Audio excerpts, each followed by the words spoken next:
Web horri berrituaren ondotik, iritsi da mugikorrerako, tablet edo iPaderako aplikazioa. Aplikazio berria, aitzindaria, eta noski horri nahi diogu eman garrantzia.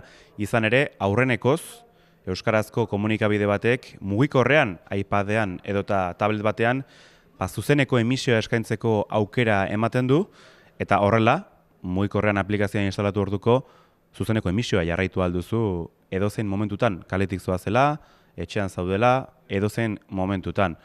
Horri garrantzia eman ondotik, jakina da, aplikazio simplea dela diseinu argi batekin, 5 botoiekin, eta nabigatzeko oso erraza. Non, web horria bere osotasunean kontsulta daitekeen, saioak modu berezituan, 11karenak, saio bereziak eta beste, eta baita ere parte hartu. Izan ere, aipatu genuen web horri berrituarekin, parte hartzea sustatu nahi duela 11 telebistak, ikusleen txokoa bideratu du horretarako, eta bestela ere, ikusentzulek beren edukia helarazi ahal digutelako, ez?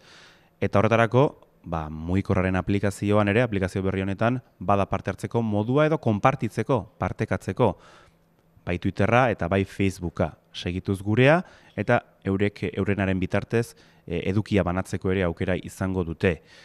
Horrezaz gain, betikoa, nola instalatu, nola erabili, oso erraza da, edozeinek egin dezake, horretarako Android sistema eragilea duen mugikorra edo tableta beharko du, bertan izango du denda, izeneko atal bat, Play Store edo Market dena delakoa, eta bertan, 11 telebista bilatuta berela aurkitu, jaisteko aukera izan instalatu eta hortik aurrera erabiltzeko aukera izango du.